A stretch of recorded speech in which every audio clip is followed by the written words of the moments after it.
Hello, this is Andrew Sunfrog, broadcasting from my home at an undisclosed location in Tennessee. This is the long poem based on the theme Confessions after listening to the Conspirituality podcast. Confessions after listening to the Conspirituality podcast. I begin with a brief epigram from Obi-Wan Kenobi. Trust your feelings.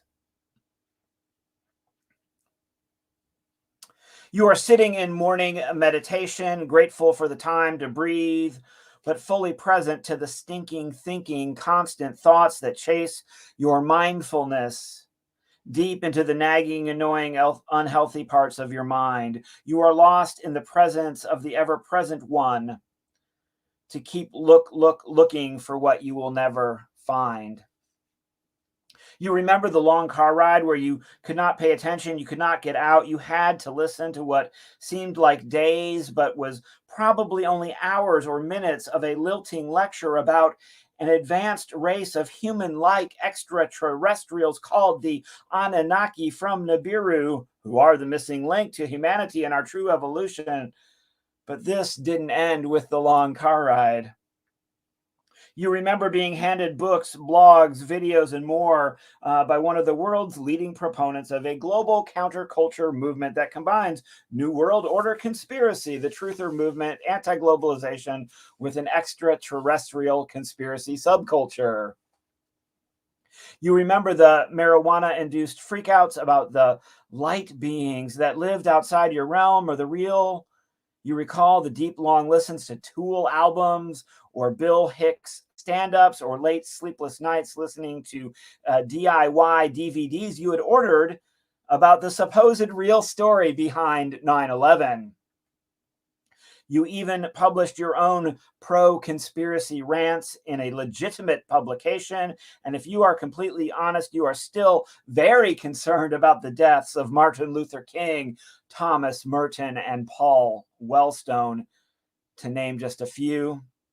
Admit it, you have tarried in every variety of a tree hugger, apocalyptic, accelerationist, catastrophist, green pessimism that you could find. You don't like modern medicine. You gobble garlic and honey whenever you have a cold, and you were anti-vax until this virus.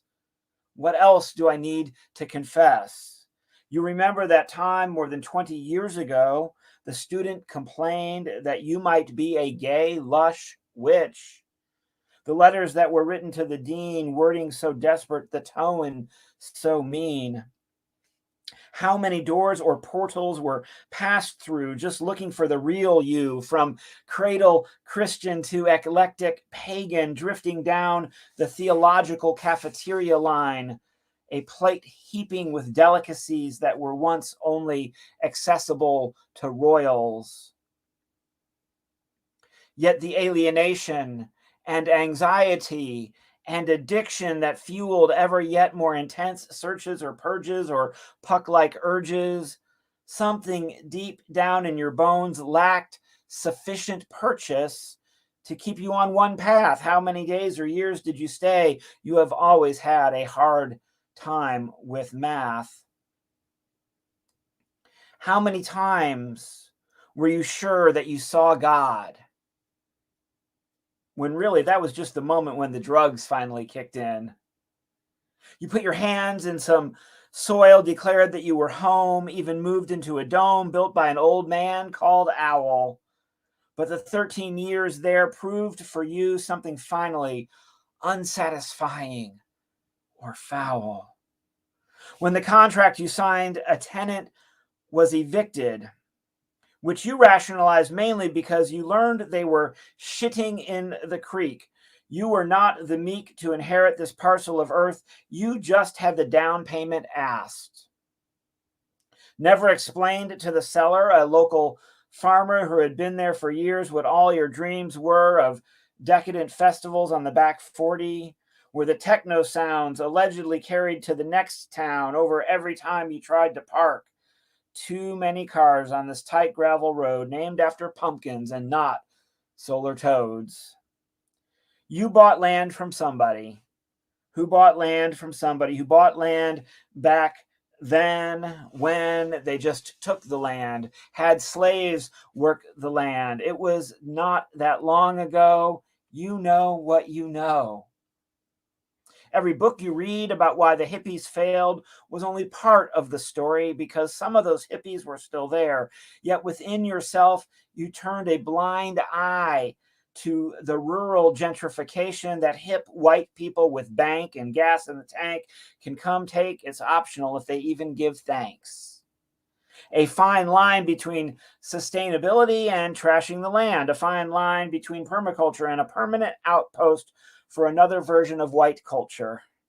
Don't pretend it is not true as you watch the vulture feast on the remains of a mantra that you borrowed from the East.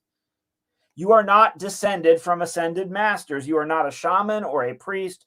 You are not part of anything but a broken lineage of screaming protest on the counterculture sidelines of what used to be the anti-authoritarian left. And yes, yet lest we forget, from a disillusioned modernist middle class point of view. You are nothing but poet bum or rubber tramp with a mortgage and a pension and a Subaru covered in stickers, so you can stand out in any traffic jam or parking lot. Let me make a list of my own limits or imperfections. The hyper-privileged online self-appointed prophets are talking about cages for the unvaccinated and government conspiracies, and you cannot help but wonder if he ever worried about the government cages that already exist for the poor, the black and brown, the unemployed and the addicted, or about the military-industrial war machine, the out-of-control propaganda always aimed at communities of color. They are not really preaching bodily autonomy about a poke when they constantly make an insult out of the word woke. They ran from yoga class to fitness class to get your meal prep package off the porch, the first world cliches of every meme or joke. They are not autonomous, just white. Just a new age automaton of bodies preaching narcissism from the digital glorification of blonde and toned and beach-ready boutique experiences for the spiritually alone who must travel to Mexico or other exotic locations they learned about on Instagram while staring into the abyss of their iPhone. You were almost them. Admit it, confess it, say it, own it. Before your sobriety or conversion, you were drunk on climate catastrophe insanities, dropout escapist post-utopian fantasies. These peak experiences of fire festival fever dreams, tripping, then dipping into exotic visions in a capsule or some fungus. Then the angels climbed out of your anus and your navel to spin you back into that magical caravan tent where you were some kind of magical imaginary king. No, just take me to the shop where I can buy some more imported hippie bling. All the feathers and face paint and feeling your feelings when the medicine will do what the medicine will do. But no amount of psilocybin, MDMA, LSD, the medicine is not you. That was just a cloud, not the face of an Old Testament prophet in a cloud. Remember what they keep teaching you in those darn 12-step classes. You are not your thoughts.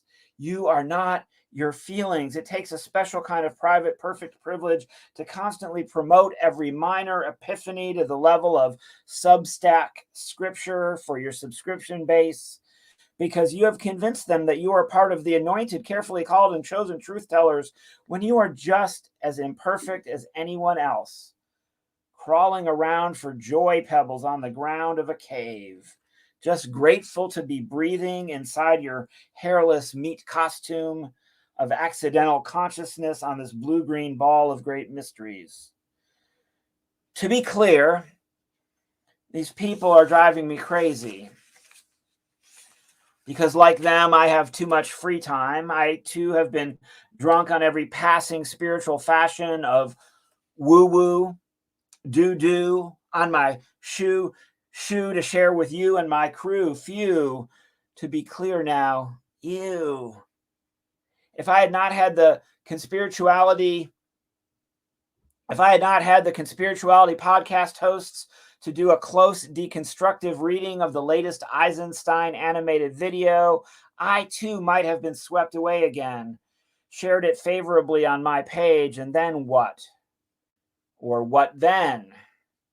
Because you see, like many millions of others, I watched the video for the coronation in the spring of 2020.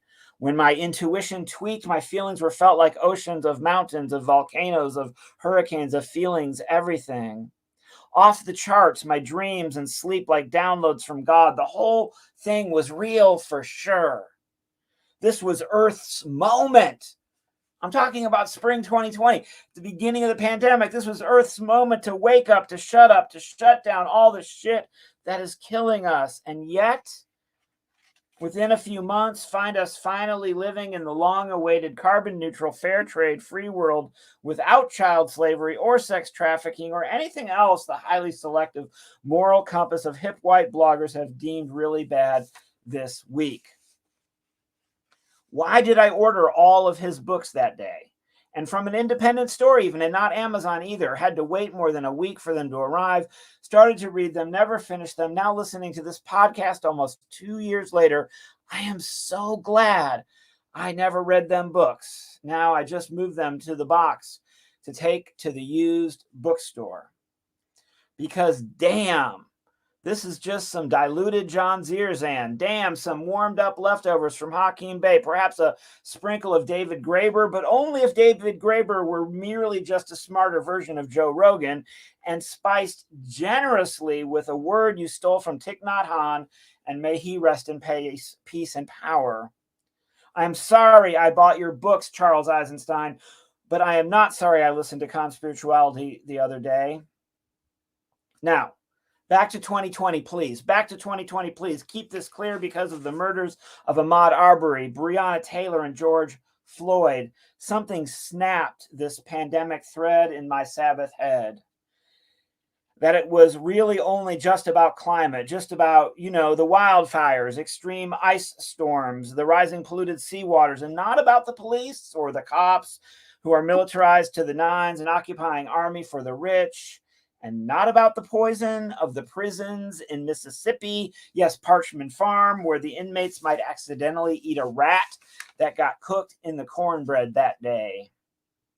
There are more choices between climate denier and COVID denier. There are more choices.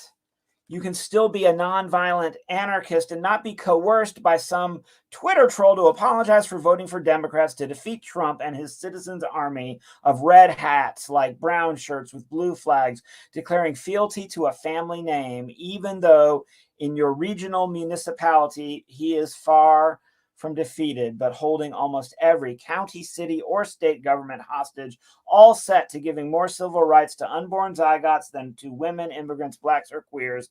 If this is our zeitgeist, it is actually much worse than my worst fears. So there is not a manual on how to follow empathy or solidarity or compassion or clarity or courage into the daily drama. The beautiful but broken barrage, especially when without church or cadre, you do not have a coherent entourage with whom to climb the barricades. So you are constantly blogging, tweeting, posting, praying, playing. Now, whether I am consulting situationists or surrealists or Socrates, Buddha or Bonhoeffer or Boxcar Bertha, Jesus Christ or Jack Kerouac or James Cone, we need a forever discerning eye of fellow travelers and friends with ears to the ground, with a forward glance to see past the bend in this winding, dangerous switchback road that surely looks like our collective end. P.S. Bounce from spiritual bypassing to spiritual bypassing. Guru generalists who are really narcissists don't care. They just take the dare to steal from whatever source is there that makes them feel, of course, to be fair. There is no perfect perpetuity, not even that elusive and perfect perfection, not prepackaged poetic tradition, not a thing to calm intrinsic sedition. Just because we have made a temporary pact with the social, refusing to push it all off of the cliff, refusal to murder neighbors in the light of day, does not necessarily mean we have somehow made peace with the managers, with the planners who themselves don't have a plan, except their escape pods. All these temporary nods to a noble egalitarianism are not to be taken seriously until the hostages have been freed. Yet, some goodness or gratitude are the total sum of these vast spiritual travels and incessant dabbling. Just don't claim authenticity that is not mine, or a rigid doctrine not validated by love or reality. Don't claim authenticity that is not mine, or a rigid doctrine not validated by love or reality. This long poem is entitled Confessions After Listening to the Conspirituality podcast. There's a companion preface that I just recorded immediately before this, and I will be posting the manuscript henceforth at www.presbyhippie.com. Follow me at presbyhippie on Twitter. I'm Andrew Smith, Sunfrog. I'm grateful that people would consider it worth 15 minutes to listen to me rant a long poem. Thank you.